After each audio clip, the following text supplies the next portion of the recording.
yang merugikan adalah persatuan antara sesama kaum Islam.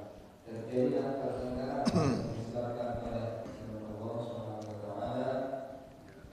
Ya ayyuhalladzina amanu ijtanibu katsiran minadh-dhanni inna ba'dadh-dhanni wa alihi al-athhar wa ashabil akhyar adada ni'amillahi wa ibdalihi subhanaka la ilma lana illa ma 'allamtana innaka antal alimul hakim. Allahumma dzakirna ma nasina wa 'allimna ma jahilna wa la haula wa la quwwata illa billahil 'aliyyil 'azim. Qala musannif rahimallahu ta'ala wa nafa'ana bi'ulumihi fid dharain amin. Jamaah salat subuh rahimakumullah. Assalamualaikum warahmatullahi wabarakatuh. Alhamdulillah, senantiasa kita mengaturkan pujian dan syukur kita kepada Allah Azza wa Jalla atas limpahan rahmah, hidayah dan inayahnya. Subuh ini kita dapat melanjutkan kajian kita, yaitu panduan kitab Bidayatus Salikin. Kemarin sudah kita singgung bahwasanya Allah Subhanahu wa taala menganjurkan kepada kita, fas'alu ahla dzikri in kuntum la ta'lamun, tanyakan kepada ahli zikir jika kalian tak mengetahui. Nah, apa kaidah daripada ini? Segala sesuatu harus merujuk kepada ahlinya. Siapa yang merujuk kepada ahlinya, insyaallah tidak ada lagi pertikaian, tak ada lagi pertengkaran, tidak ada lagi salah paham, karena orang berlapang dada menyerahkan sesuatu kepada ahlinya. Nah, jangan masalah agama, urusan dunia saja kalau bukan ahlinya hancur, apalagi masalah agama ini. Yang sekarang ini kita khawatirkan apa? Semua orang boleh berkomentar padahal dia bukan ahlinya. Itu kiamat lah. Inilah yang kita ribut ni.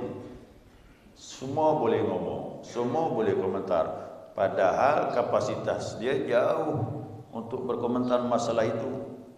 Ya, saya juga begitu. Apa-apa yang saya tak tahu tak berani saya komentar sampai saya yakin betul. Ya, baru boleh kita ngomong. Kalau masih sama-sama belum jelas, jangan komentar dulu. Khawatir salah.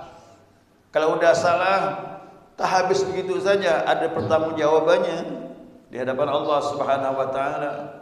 Nanti Allah tanya, "Kenapa kau ngomong sesuatu yang kau tak tahu?" Nah, itu yang berat tu. Itu yang berat sekali.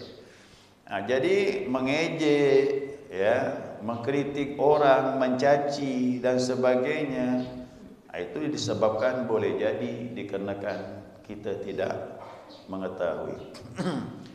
Ini pengarang kitab ini, coba lihat tanggalnya itu. 1971. Ya, 1971 tuh. Citungkuk, Ciamis, Februari 1971. Udah lama dia ngomong nih. Nah, dia bilang apa?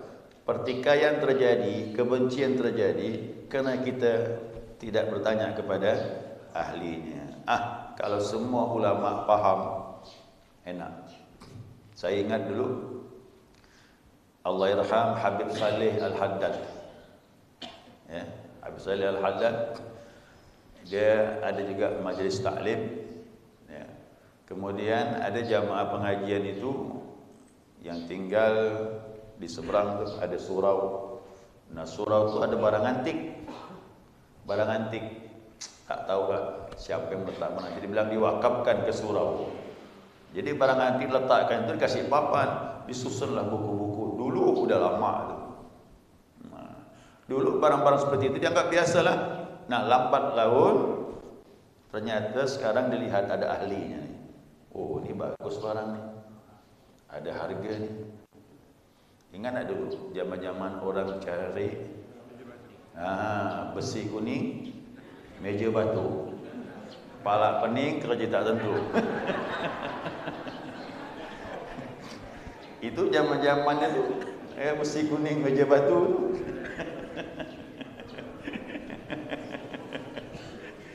Ya, zaman itu. Lalu lambat laun sekian puluh tahun dilihatlah orang yang ahli melihat, oh ini barang ini berharga mak, boleh tidak dijual? Begitu. Saya mau beli, kata ahli yang melihat itu. Kena salah di situ. Ya ini barang antik.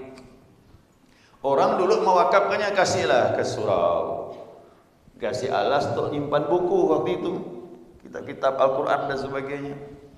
Ya, lalu orang bertanya lah sama Habib Saleh, Habib, ini barang antik ini di surau ini boleh ke dijual? Oh, gitu.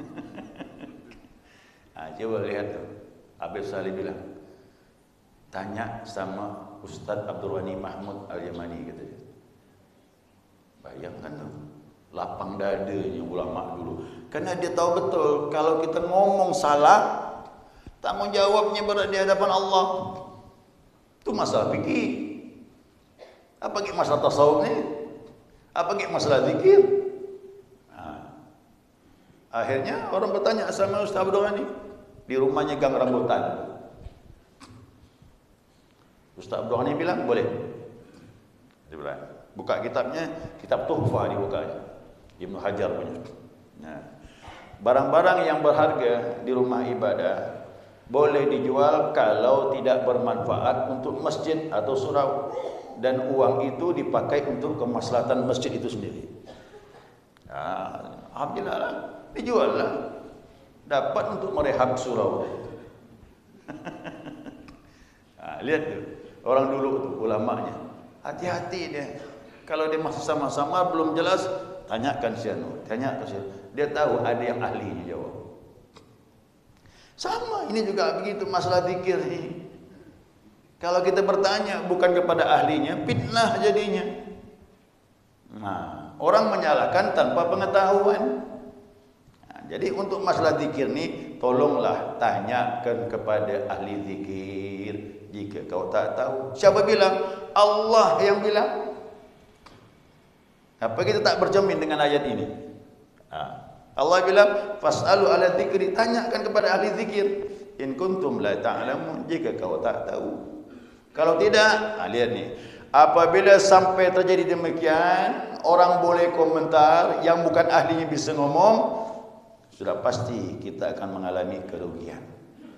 Yang rugi siapa? Umat Islam. Terjadilah perpecahan.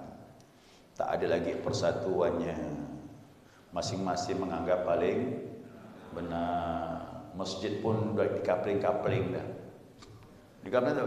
Ni masjid aliran ini masjid aliran ini. Tak berkumpul lagi dah tu dah. Ada masjid yang kita salat keluar di lapnya, di pelnya. Ada lah. Tak rela kita masuk masjid itu. Macam-macam sudah ni sekarang. Saya tak bayangkan kok Nabi hidup zaman ini. Nangis Nabi ini. Umat Islam berpecah, masing-masing mengaku paling benar. Inilah penyakit akhir zaman. Ya, ini penyakit akhir zaman dah ni. Nah, maka itu jauhlah ya, atau jauhkanlah buruk sangka. Karena kita buruk sangka ini pada dasarnya sesuatu yang kita tak tahu.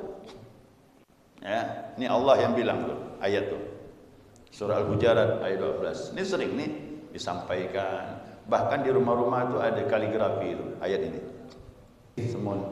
Hai orang-orang yang beriman, jauhilah kata Allah kebanyakan daripada prasangka.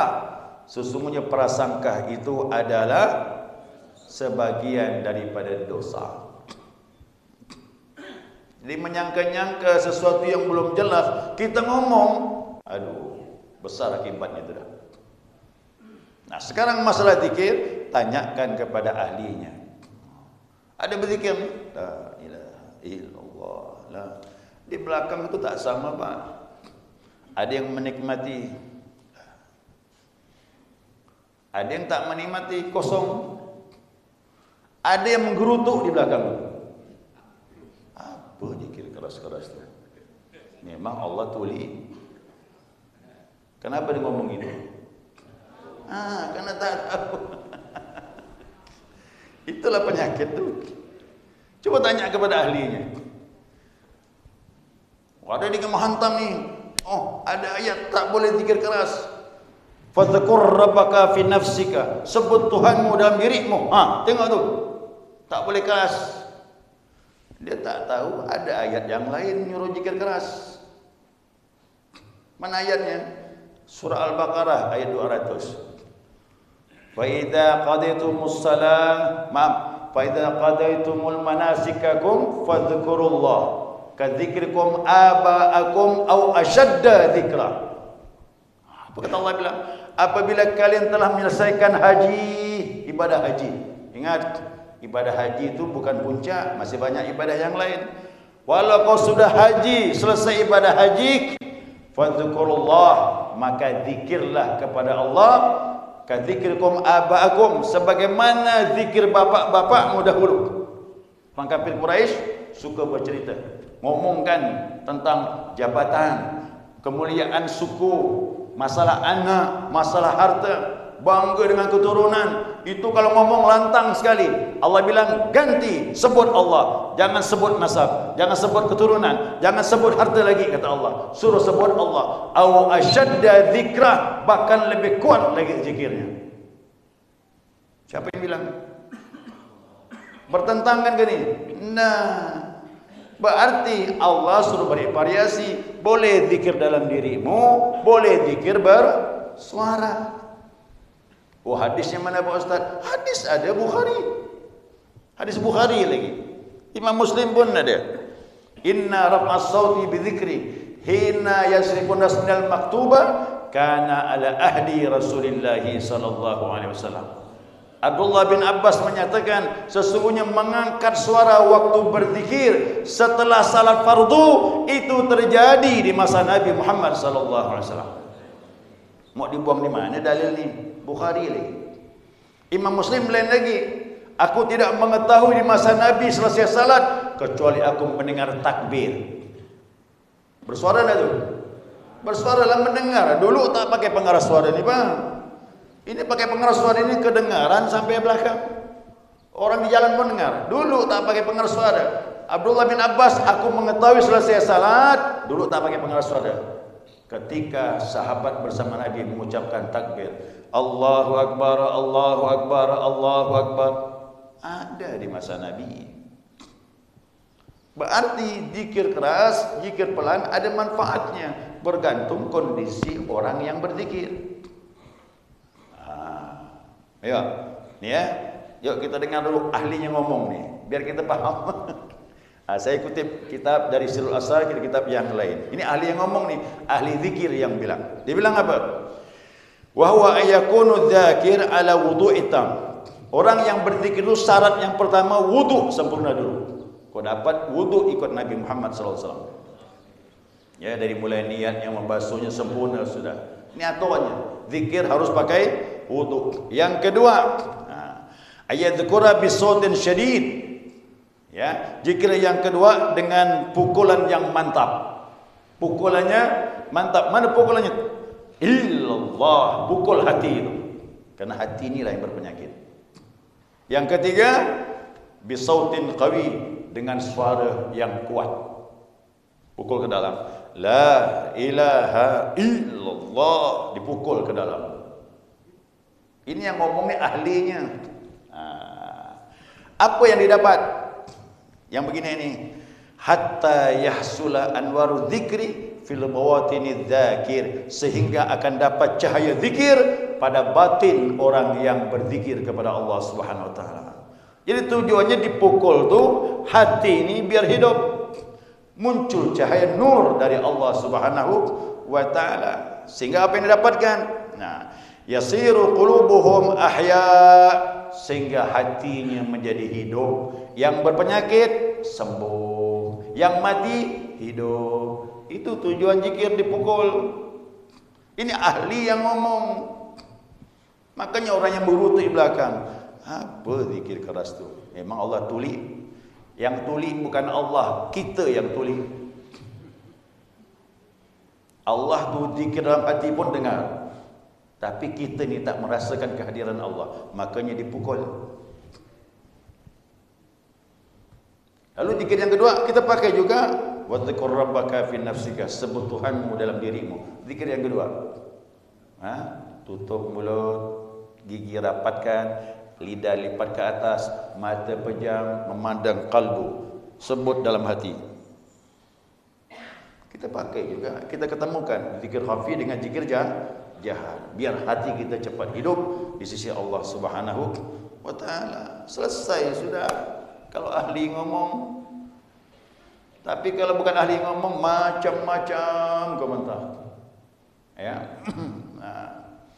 Dalam sebuah hadis ni kata Nabi, wa dzkurullaha ta'ala hatta yaqul munafiqun yura'un. Zikirlah kepada Allah Subhanahu wa taala sehingga orang-orang munafik mengatakan kau termasuk orang yang riya, kata dia. Jadi yang bilang riya siapa? Nanti marah pula. Saya tak berani kan nyebut gitu. Tapi kan hadis Nabi ini. Zikirlah kau kepada Allah sampai orang-orang munafik menyebut inilah orang yang riya. Yang menuduh riya itu berarti orangnya itulah orang yang riya. Yang zikir belum tentu dia riya. Kenapa dia keras suaranya? Mau hidupkan hati. Hati ini berpenyakit, mau dihidupkan, itu tujuannya. Hadis yang lain lagi, wa dzikrullah ta'ala hatta yaqul majnun. Zikirlah Allah kepada Allah la ilaha illallah sampai orang menyebut kau, oh ni gila dia. Bapak siap-siap disebut orang gila. Saya ni mohon maaf, disebut orang gila dah. Geleng kepalanya. Apa tu geleng-geleng kata dia tak faham kan? Gila dah tu kata. Ustaz Aub tu dah gila dah. Saya bilang alhamdulillah, saya gila dengan Allah tak masalah. Jangan gila harta, jangan gila jabatan. Itu yang tak betul, gila perempuan. Ayo.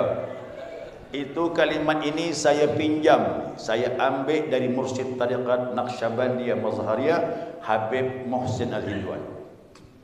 Itu di Masjid Al-Falah dia ngomong. Dia bilang apa? Kalau kamu bilang kami ini gila, ya, memang kami gila, tapi bukan gila harta, bukan gila jabatan, bukan gila perempuan, kami gila dengan Allah Subhanahu wa taala. Dia bilang begitu. Tak masalah kita banyak berzikir. Dan Nabi bilang, nanti orang ngomong kau orang gila. Betul itu. Tapi tak sadar yang nuduh itu lain sebenarnya. Ya kan gila harta, gila jabatan itu kalau udah gila ini, yang baik-baik semuanya dikucilkan, difitnah itu. Jangan heran ulama pun difitnah yang baik-baik itu. Kenapa? Itu yang gila-gila tadi itu. Gila harta, gila jabatan, semuanya. Ya, demi jabatan ulama di penjara kan gitu. Ya, apa salahnya? Itu bukti dah sekarang. Demi jabatan ulama di penjara, fitnah dimunculkannya sama umat Islam. Hati-hati, ini akhir zaman. Betulkan hati, biarlah kita pegang gila dengan la ilaha. Ini sampai kita bawa mati menghadap Allah Subhanahu wa taala. Ya, mudah-mudahan. Amin. Amin. Ya Rabbal alamin. Jangan takut nyebut amin.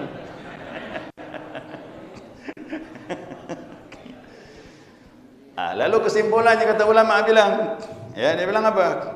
Untuk menghindarkan dari terburuk sangka tadi, nah kita harus banyak bertanya kepada ahlinya. Apakah itu dengan jalan dialog? Silakan dialog. Ngomong, tanya, datang kepada ustaz. Bertanya ni indah Pak. Kita selamat kau banyak bertanya. Jangan lihat video ni langsung komentar. Fitnah kan ni? Coba tanya ahlinya datang. Masalah apa ni? Masalah fikih, tanya ahli fikih. Oh ni tak ada Pak. Saya tanya kau mazhab apa? Qunut bid'ah. Saya tanya dia, kau mazhab apa?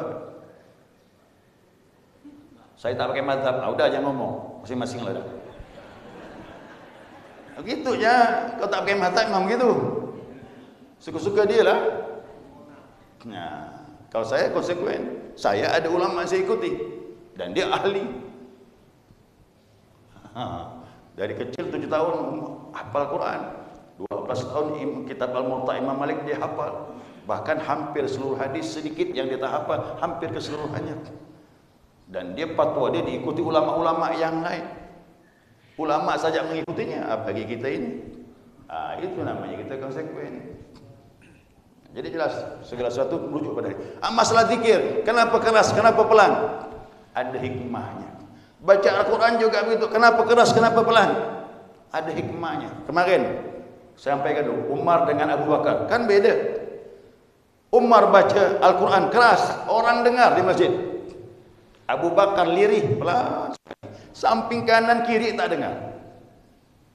Dilaporkan dengan Nabi Muhammad SAW. Ini hadis Imam Ahmad dari Ali bin Abi Thalib. Abu Bakar baca lirih pelan, Umar baca keras. Dihadapkan dengan Nabi, dia tanya Nabi, Umar, kenapa kau keras? Aku ni Rasulullah, kok baca Quran suka ngantuk.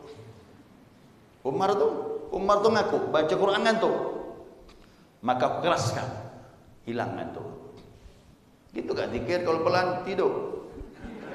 Kenapa? Terbukti tak tu? Begitu bersuara segar gitu. Kenapa? Pikiran, kuping mendengar, tak ngantuk lagi. Sama baca Quran juga begitu. Baca keraskan, hilanglah ngantuk. Yang kedua kata Umar, aku mengusir syaitan, kata dia. Bayangkan, dengan keras tadi mengusir, ada dua manfaat, hilangkan rasa ngantuk, kata Umar, aku mengusir syaitan. Nabi diam Nabi. Karena Nabi mau tahu alasannya apa. Abu Bakar, kenapa kau pelan? Pelan pun didengar Allah. Itu Abu Bakar, bukan Pak Bakar. Jadi kondisi kan tidak sama nih. Batin Umar dengan Abu Bakar tidak sama. Zikir juga begitu. Kalau hati kita masih galau, masalah dunia masih banyak masuk, hati tak tenang, banyak masalah, zikir pelan kurang bermanfaat. Zikir keras tu sangat membantu. Itu dia. Tapi kalau hati kita sudah tenang, khusyuk dengan Allah, tak perlu keras lagi, pelan pun merasakan nikmat. Jadi zikir sama baca Quran sama kondisinya, lihat batin gitu. Jadi Nabi tidak marah orang zikir keras, dan Nabi pun beri contoh zikir pelan karena kondisi orang berbeda. Ya, kondisi orang yang berbeda. Kalau orang paham macam ini, selamatlah. Tak ada fitnah di antara kita. Ya, tak ada fitnah sudah.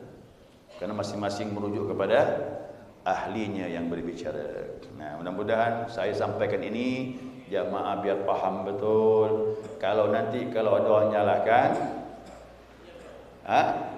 diam, ataupun hati kita berpendapat mungkin dia belum tahu, itu saja.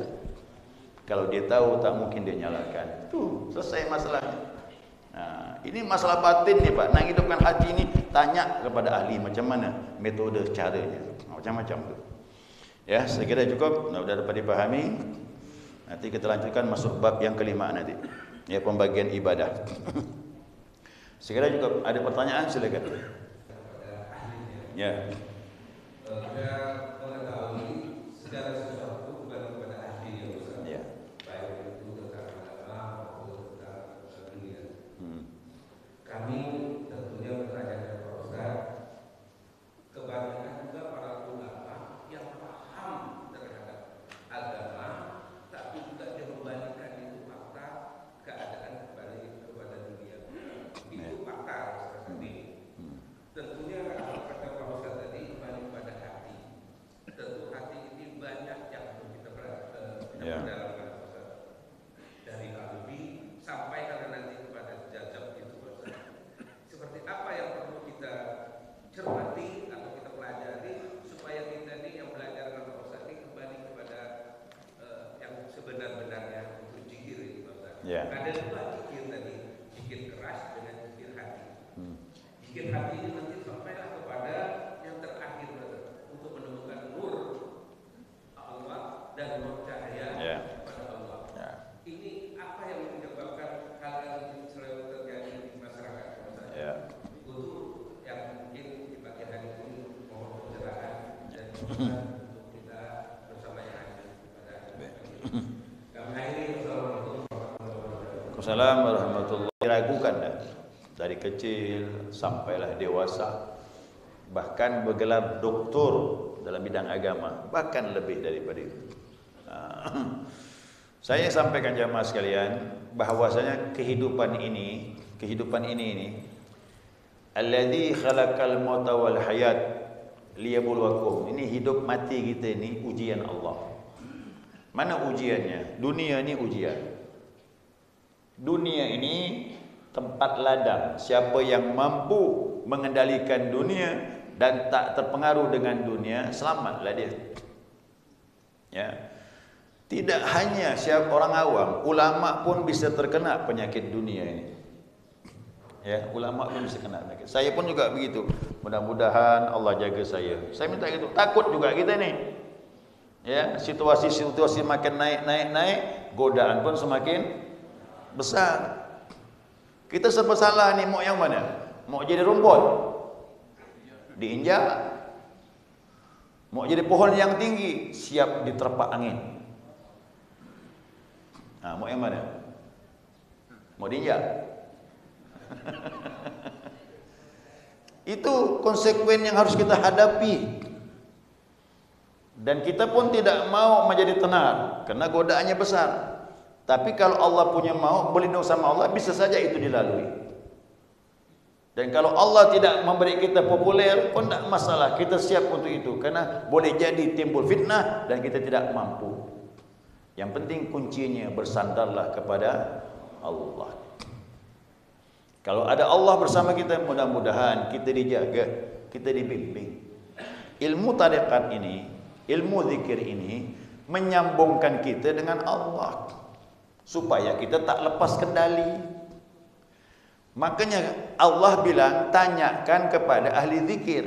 Padahal sesuatu itu Allah boleh saja bilang fas'alu ahlal ilmi, tanyakan kepada ahli ilmu. Jika kau tak tahu, boleh saja kalimat begitu. Tapi Allah tak bilang ilmu. Kalau orang alim berilmu tanpa zikir, tidak nyambung dengan Allah. Itu tadi, nafsu bisa bermain. Urusan dunia bisa melencengkan dia. Maka zikir itu hubung sama Allah. Jadi kalimat ini indah. Tanyakan kepada ulama yang berzikir kepada Allah, yang hatinya nyambung dengan Allah. Dia pasti jawab dengan jawaban yang pas, karena dapat hidayah.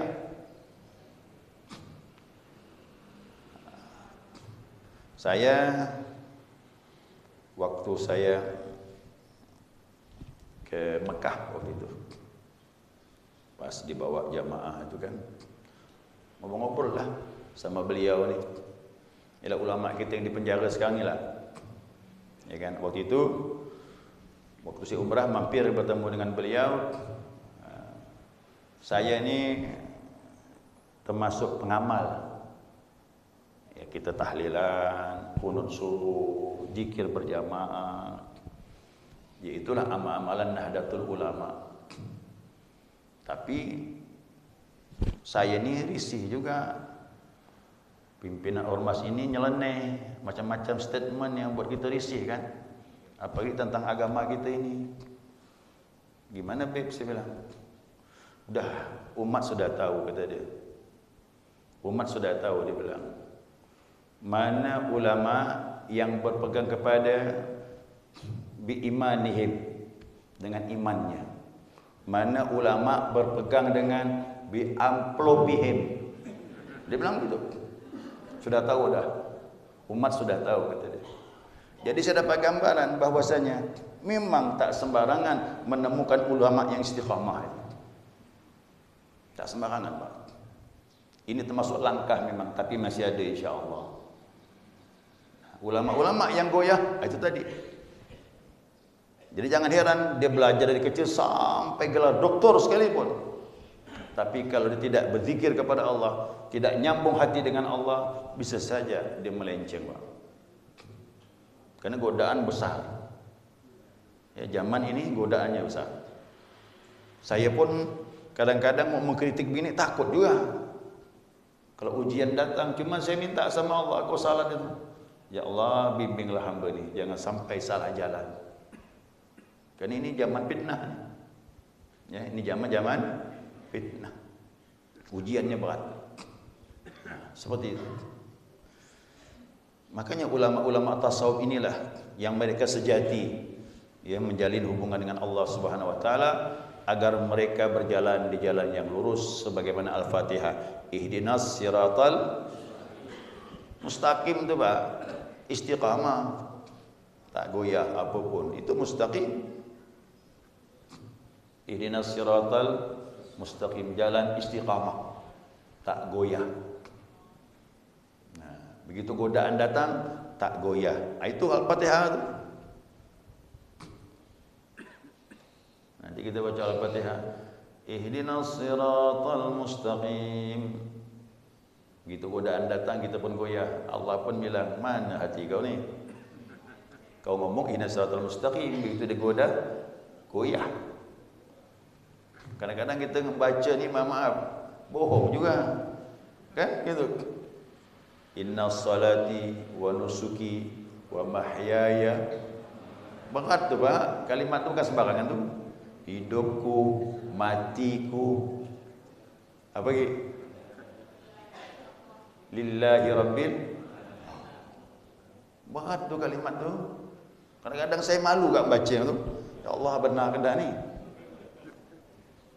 Begitu suruh keluar duit jalan Allah, berat masih. Nak mati jalan Allah pun takut masih. Jadi Al-Fatihah, baca-baca dalam salat tu, tasawuf inilah yang bisa mengamalkannya. Kalau betul, kalau terbuka jalan dekat sama Allah, baru tahu betul apa yang dibaca ni, oh ini maunya Allah seperti ini, baru terbuka. Ya, baru terbuka. Nah, maka dari itu pertanyaan yang kedua, bagaimana caranya kita ini mendapatkan nur Allah? Ya, zikir yang kontinu. Surah Jin. Ya, surah Jin disebutkan wa law istaqamu ala tariqati la asqainahum ma'an ghadaqa. Inilah kalimat tarekat diambil ni.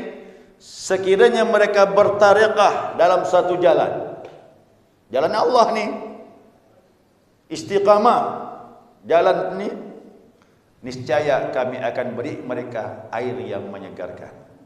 Apa tu air menyegarkan? Air itu tadi nurun ala nur. Kalau nur tu datang, inilah air yang menyirami hati kita. Iman bertambah, takwa meningkat, ibadah nikmat. Itu yang penting, istiqamah dalam tariqah. Kalimat tariqah diambil surah Jin. Wa an law istaqamu ala tariqati. Sekiranya mereka istiqamah dalam tariqah, dalam satu jalan, kami beri mereka minuman yang menyegarkan. Itu cahaya itu dapat. Ya, yang penting istiqamah, bang. Jangan berzikir waktu kumpul subuh ni ya ni. Ya, 5 waktu mursyid nyuruh, 5 waktu lah. Ajar riyadah di Al-Jawahir, ikut kalau ada waktu. Malam Jumat zikir syakirin. Ada malam berapa tu? Malam Rabu. Apa lagi? Di sini malam Ahad bergiliran dengan Baitur Rahim. Kalau ada waktu kumpul berjamaah, kerana berjamaah sangat membantu zikir itu. Untuk membersihkan hijab di hati kita ni, zikir berjamaah untuk para pemula lebih kuat pengaruhnya. Jangan sendiri-sendiri mah. Sendiri-sendiri kurang efektif. Nah, inilah TKN ni, ciri khasnya dia berjamaah. Dan dia nyuruh berjamaah memang. Kau dapat di masjid langsung zikir. Tapi kalau jamaahnya gabungan orang luar, zikir umum dulu, nanti baru zikir khusus. Tapi kalau dah ramai mengambil zikir, langsung zikir. Ya, langsung zikir la ilaha illallah. Baik, sekira itu. Insya-Allah kita sambung lagi nanti ya. Ya, subhanakallahumma wa bihamdika asyhadu an la ilaha illa anta astaghfiruka wa atubu ilaik. Allahumma salli ala Muhammad. Ya Rabb